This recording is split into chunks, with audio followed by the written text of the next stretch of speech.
या देवी सर्वभूतेषु कुष्मांडा रूपेण संस्था। नमस्तस्यै नमस्तस्यै नमस्तस्यै नमो नमः। न्यूज आर की ओर से आप सभी को नवरात्रि की हार्दिक शुभकामनाएं। दुर्गा जी का चौथा स्वरूप कुष्मांडा का है। ये नव दुर्गाओं में चौथी दुर्गा है। नवरात्र पूजन के चौथे दिन कुष्मांडा देवी के स्वरूप की उपासना की जाती है। इस दिन साधक कमल अनाहत चक्र में अवस्थित होता है। अपनी मंद हल्की हंसी के द्वारा अंड यानी ब्रह्मांड को उत्पन्न करने के कारण इस देवी को कुष्मांडा नाम से अभिहित किया गया है। जब सृष्टि नहीं थी, चारों तरफ अंधकार ही अंधकार था, तब इसी देवी ने अपने बल से ब्रह्मांड की रचना की थी। इसीलिए इसी सृष्टि की आदि स्वरूपा या आदि शक्ति कहा गया है।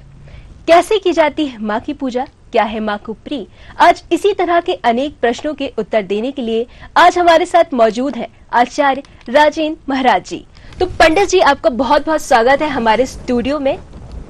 तो जैसे कि हम जानते हैं कि नवरात्रि का पर्व शुरू हो चुका है, तो हम आपसे जानना चाहेंगे कि नवरात्रि का शाब्दिक अर्थ क्या है। सर्वे मंगल्य मांगल्ये शिवे सर्वार्थ साधिके शरण त्र्यंबके गौरी नारायणे नमोस्तुते। नवरात्रि का जो पर्व है, नवरात्रि का शुद्ध स्वरूप जो अर्थ है, 9 रातों का पर्व है। माँ की जो साधना का पर्व है, शक्ति का पर्व है। हम शक्ति की जो आराधना करते हैं उससे हमें अपनी शक्ति प्राप्त होती है। तो ये विशेष करके 9 रातों का पर्व कहलाता है। और इस नवरात्रों में 9 दुर्गा जी की पूजा की जाती है। अलग अलग स्वरूप का ध्यान किया जाता है, अलग अलग स्वरूपों का चिंतन किया जाता है और अलग अलग स्वरूपों का पूर्ण विधान से पूजन किया जाता है। जैसे प्रथम शैलपुत्री, द्वितीयम ब्रह्मचारिणी, तृतीयम चंद्रघंटेति और चौथी देवी कुष्मांडा है, जिनका आज दिन है। 5वीं देवी स्कंद माता है, षष्टम जो है कात्यायनी है, सप्तमी देवी कालरात्रि है और अष्टम महागौरी है और 9वीं देवी सिद्धिदात्री है।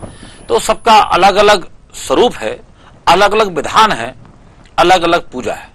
तो नवरात्रि का जो अर्थ है वो है 9 रातों का पर्व, 9 रातों की में शक्ति का अर्जन करना, शक्ति को प्राप्त करना। और ये आराधना का पर्व होता है, ये कोई सांस्कृतिक उत्सव का कार्यक्रम नहीं है। नवरात्रि यानी अनुष्ठान, 9 दिन आपको अनुष्ठान करना है। एक एक दिन बड़ा महत्वपूर्ण है, चाहे प्रथम दिन हो, चाहे द्वितीय दिन हो, चाहे तृतीय दिन हो, चाहे चतुर्थ दिन हो। जैसे आज कुष्मांडा माँ का दिन, चतुर्थ दिन, तो कुष्मांडा माता का दिन विशेष दिन है। तो इसलिए नवरात्रि के अलग अलग पर्व हैं। जी, तो जैसे कि अभी हमने जाना कि नवरात्रि का शाब्दिक अर्थ क्या है, तो जैसे कि नवरात्रि शुरू हो चुकी है और आज चौथा दिन है और आज के दिन माँ कुष्मांडा की पूजा की जाती है। तो पंडित जी, हम आपसे जानना चाहते हैं कि माँ कुष्मांडा का नाम कैसे पड़ा। माँ कुष्मांडा, कु व्याकरण में कु का अर्थ होता है छोटा, कुआ ने छोटा, और ऊष्मा ने प्रकाश, ऊर्जा, जीवन, और अंडा का अर्थ होता है अंडाकार, ब्रह्मांड अंडाकार। तो जो कुष्मांडा शब्द बना है, ऊर्जा, प्रकाश का, ब्रह्मांड का पिंडज, वो है कुष्मांडा देवी। कुष्मांडा देवी इतनी मोहक है, इतनी प्रसन्न चित्त रहती हैं। वैसे माँ तो प्रसन्न चित्त ही रहती है, माँ कभी किसी बच्चे से गुस्सा नहीं होती। पिता भले गुस्सा हो जाए पर माँ कभी गुस्सा नहीं होती, क्योंकि माँ की पूजन कैसे भी करो, माँ तो ये चाहती है कि बच्चा 5 मिनट मेरे पास रुक जाए। बच्चा भले MBA कर ले और जब माँ रोटी परसती है तो माँ कहती है कि बेटा 1 रोटी और ले लो, तुमने तो कम खाई। भले बच्चे ने 6 रोटी खा ली हो, लेकिन माँ हमेशा कहेगी बेटा तुमने थोड़ी से खाया, 1-2 रोटी खाई है, कि माँ को गिनती नहीं आती। माँ अपने बच्चे के प्रति इतना स्नेह भाव रखती है, इतना प्रेम दुलार रहता है उसके चेहरे पे। कभी अपने पुत्र के प्रति शत्रुता का भाव नहीं रहता, वो मुस्कुरा के करती है हर बात बच्चे से। और आज का जो दिन है वो उन्होंने अपनी मुस्कान से मां जगदम्बा कितनी प्रसन्नचित्त होकर के मुस्कान के द्वारा इस ब्रह्मांड की उत्पत्ति की। और कूष्मांडा माता जी का जो व्यक्ति ध्यान करता है उसके जीवन में रोग और शोक खत्म हो जाते हैं।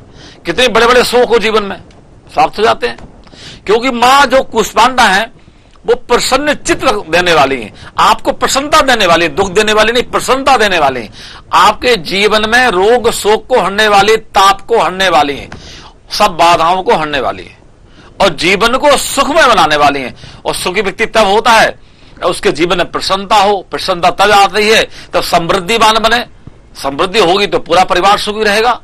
तो मां कूष्मांडा की जो पूजन है, विधान है, एक बार यदि व्यक्ति तय कर ले कि नवरात्रि में मुझे 9 दिन की साधना करना है, तो ये मान के चलिए उसके जीवन में सारी बाधाएं समाप्त हो जाएंगी। पहले दिन में जो साधना की होगी, दूसरे दिन जो साधना की होगी और तृतीय दिन जो साधना की होगी और चतुर्थ दिन जो आज की साधना का है, मां कूष्मांडा माता वो बाधाओं को हरने वाली, जिनका शुद्ध स्वरूप है, जिनके हाथ में कमंडल है और जो अष्टभुजाएं वाली हैं। उन अष्टभुजाओं में 7 भुजाओं में तो अलग अलग चीज धारण किए हुए हैं, किसी में कमंडल है, किसी में धनुष बाण है, किसी में गदा है, किसी में कमल का पुष्प है।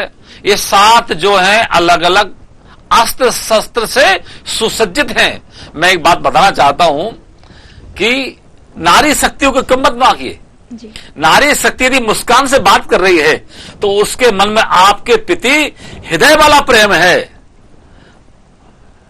प्रेम भी कई प्रकार का होता है, वो उसका हृदय का प्रेम है। अपने हृदय में आपको विराज करके, हृदय में भी कई प्रकार से बिराज जाता है, पुत्र को भी हृदय में बिठाया जाता है, पति को भी हृदय में बिठाया जाता है, परिचित व्यक्ति को भी हृदय में बिठाया जाता है। तो जो हमारा हृदय में होता है, हृदय में जो अनाहत चक्र होता है, तो अनाहत चक्र जो है, हृदय जो है अनाहत चक्र का प्रतीक है। और जब नारी यदि मुस्कान करके आपसे बात कर रही है तो आपके प्रति अर्पणता है उसकी, कि यदि ग्राहक से भी बात करती है, कोई सामान लेने आता है तो भैया क्या चाहिए आपको, तो वो आपको देवता मान के बात कर रही है। आपके प्रति उसका भाव है कि आप इस दुकान से प्रसन्न होकर जाएं। ये भाव रहता है नारी का, कि नारी बोल सकती है इतनी प्रसन्नता से। और वही नारी अगर तय कर ले तो भारत की आजादी में भी रानी लक्ष्मीबाई का नाम आपने सुना है कि भारत की नारी ने, रानी लक्ष्मीबाई बनकर के भारत की स्वतंत्रता को दिलाने में अग्रिम भूमिका निभाई।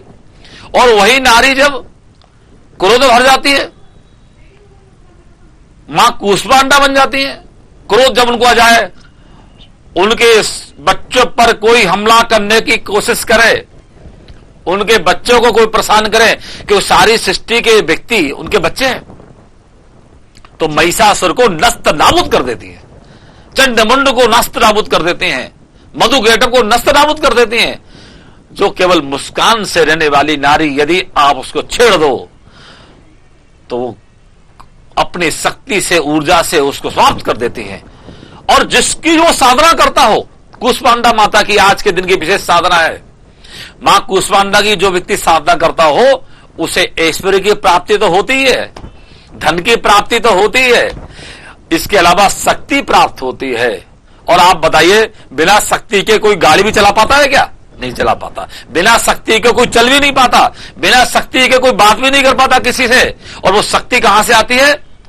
अध्यात्म शक्ति यहां से प्राप्त होती है। अध्यात्म शक्ति आपको तब प्राप्त होगी जब आप मां कूष्मांडा जी की आराधना करेंगे। जीवन को प्राप्त करने के लिए, शक्ति को प्राप्त करने के लिए आपको अंधकार कमरे में बैठा दी जाए, जिस कमरे में अंधकार हो, लाइट नहीं हो, क्या करोगे बैठ के? कुछ नहीं, अंधकार में कुछ नहीं कर सकते। तो अंधकार को दूर करने वाली अगर कोई देवी है, अंधकार आने, जीवन में अंधकार आ गया आपके। आप कई लोग कहते हैं गुरुजी मैं क्या करूं, कुछ समझ नहीं आ रहा, कोई व्यवस्था ही समझ नहीं आ रही, क्या करूं, किस रास्ते पे जाऊं। आज के युवा भटक रहे हैं, 25 साल हो गए, 30 साल हो गए, भटक रहे हैं, उनको पता ही नहीं क्या करना है।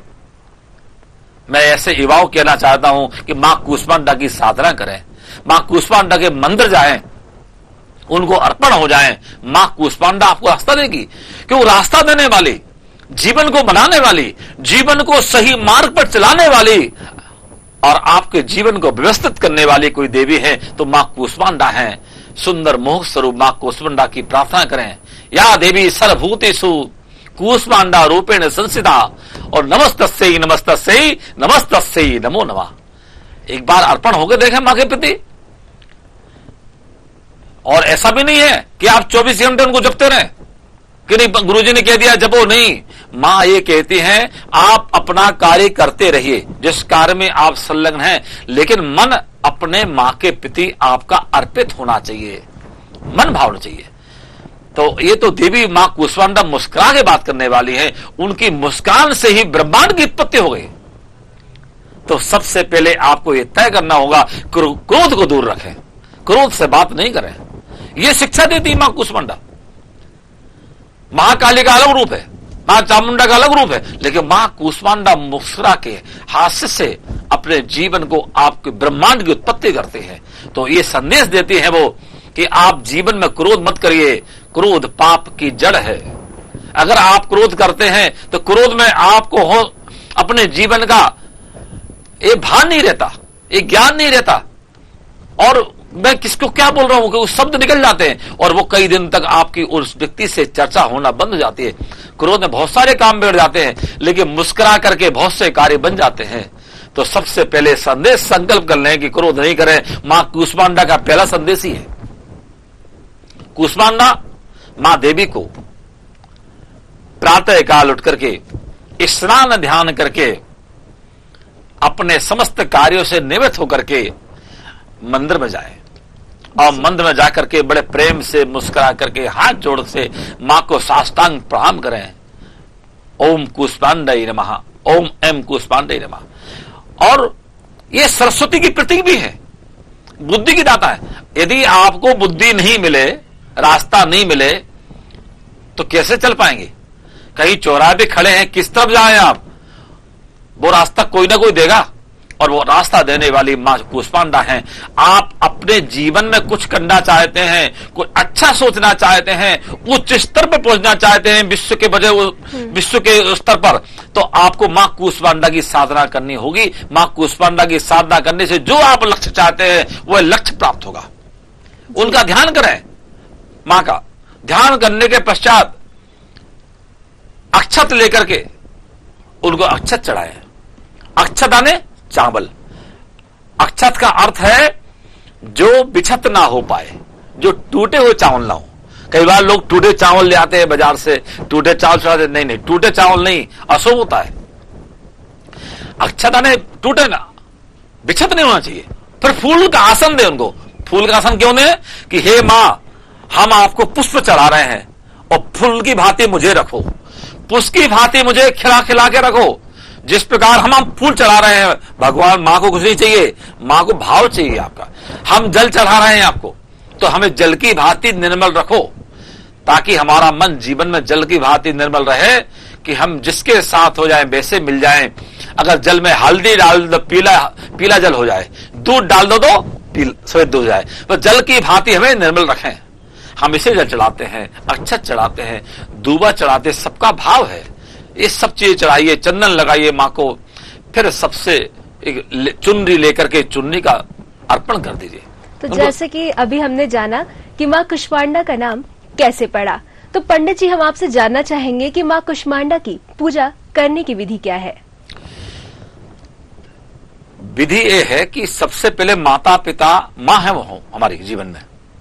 मां की पूजन का विधान तो सब जगह अलग अलग विधान है, देवताओं के, देवियों के विधान है। मां जगदम्बा के पूजन का विधान तो यही है कि प्रातः काल उठ करके पूजन करें, ध्यान करें, साधना करें और उनके मंत्र का ओम एम कूष्मांडाय नमः जाप करें। लेकिन इस सब के अलावा एक चीज मैं आपको बताना चाहता हूं। स्वामी रामकृष्ण परमहंस जी थे, जिनके घर में रहते हुए उनके घर के लोग विवाद करते थे कि भाई ये कुछ करते नहीं है, दिन रात जाप करने में लगे रहते हैं, भगवान का, मां का ध्यान करते रहते हैं। तो घर वालों ने कहा कि ये कुछ करते नहीं, घर के बाहर करो, कुछ करेंगे। तो गांव में भेज दिया उनको, गांव में भी यही करना। फिर उनके शरीर में कोढ़ हो गया था, कैंसर हो गया था। तो लोगों ने उनके डर के मारे गांव के बाहर कर दिया और गांव के बाहर आकर के उनको भोजन देना शुरू कर दिया कि हमारे महाराज हैं, इनको भोजन देना शुरू कर दिया। कुछ दिन तक तो उन्होंने भोजन किया, गांव वालों ने दिया। फिर कुछ दिन गांव वालों ने सोचा कि ये पंडित जी को कोढ़ हो गया है, जाएंगे तो लग जाएगा हमको, तो लोगों ने भोजन देने बंद कर दिया।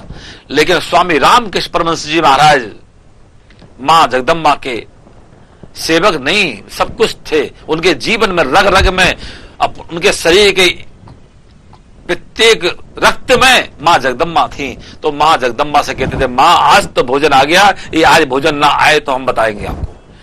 लोगों ने भोजन देना बंद कर दिया। फिर उन्होंने मां जगदम्बा से कहा कि मां जगदम्बा आज मुझे भूख लगी, भोजन ले आओ। तो मां जगदम्बा स्वयं भोजन लेके आई।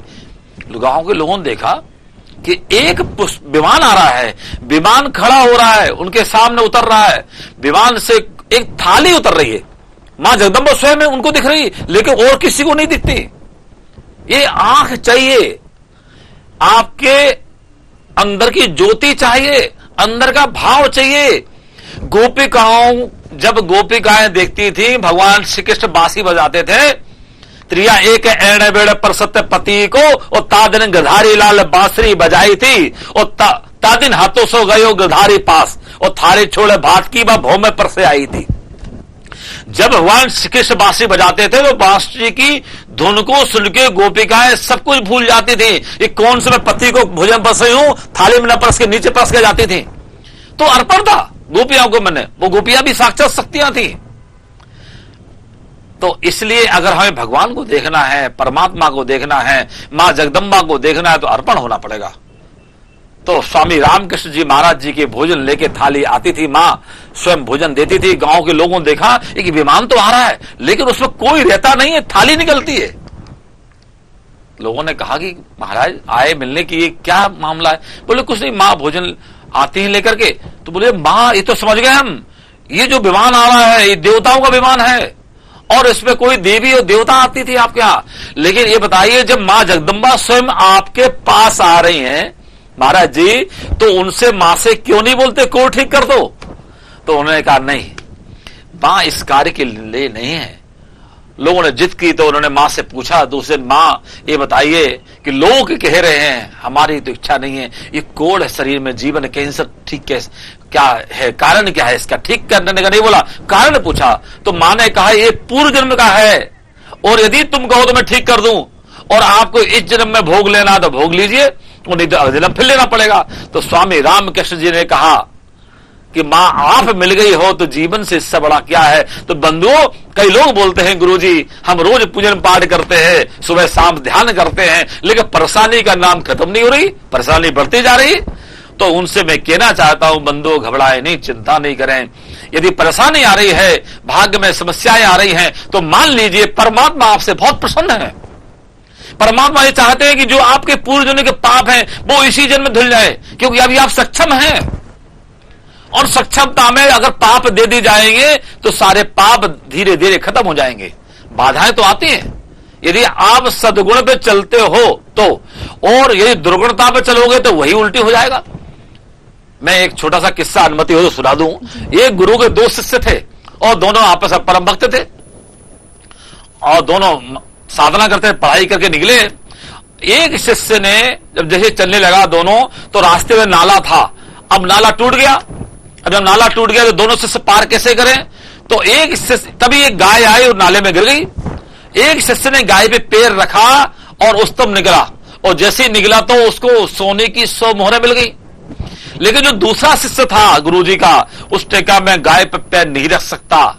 गाय को उसे निकाला, एक गाय का पैर निकाला, फिर दूसरा पैर निकाला, मिट्टी डाली, गाय को लेके सुबह से शाम तक गाय को बाहर खड़ा किया, और जैसे एक कदम बढ़ाता है इतना बड़ा कांटा पैर में लग गया। जो गाय की सेवा कर रहा है, जो अध्यात्म का मार्ग में चल रहा है, उसे काटा, ऐसा क्यों? तब वेद व्यास जी ने देखा कि जिसको सोने की मोहरें मिली, जिसने गाय पे पैर रखा, वह राजा बनने वाला था, लेकिन चूंकि पाप कर्म में प्रवृत्त हो गया। आपके भाग में सब कुछ है।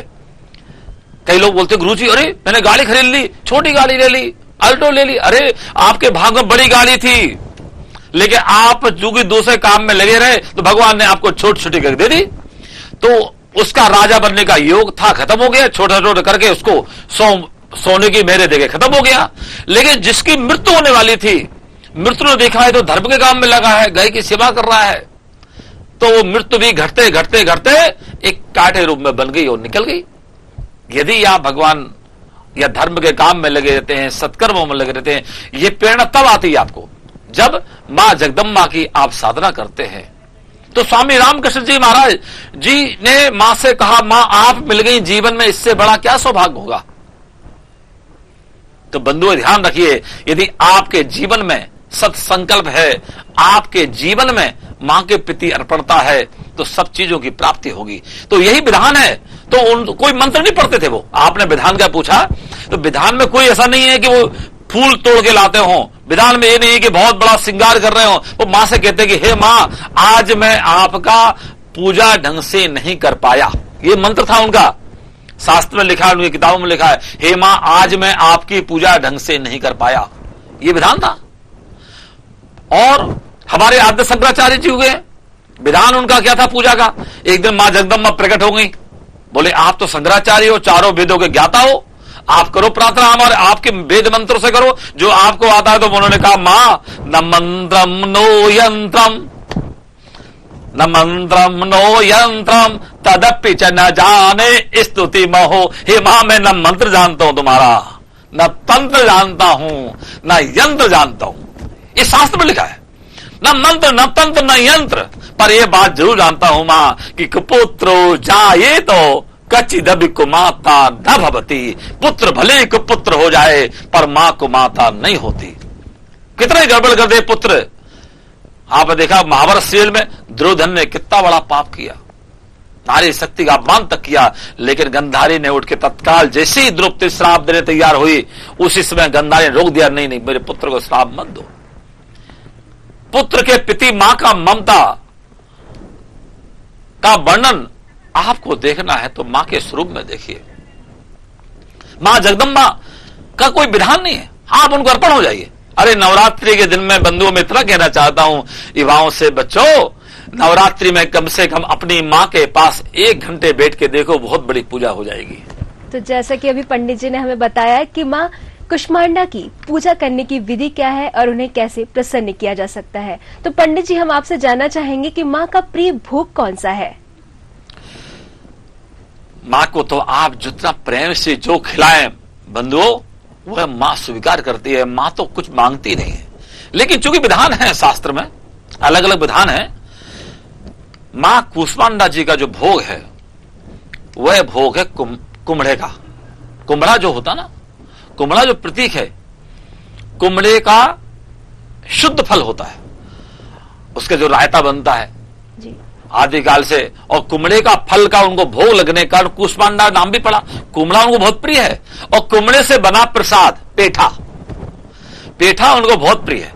यदि आप उनको पेठे का भोग लगा दो मां कुष्मांडा माता को, आज के दिन चतुर्थी देवी के हैं, आज के दिन आप पेठा ला करके मां को अर्पण कर दीजिए। हे मां ये आप भोग स्वीकार करें और प्रार्थना कर ले, मां ये वस्तु भी आपके द्वारा है, आपकी सक्षमता का जो मुझे आशीर्वाद मिला है उस आशीर्वाद के स्वरूप मैं ये भोग लेके आया हूं।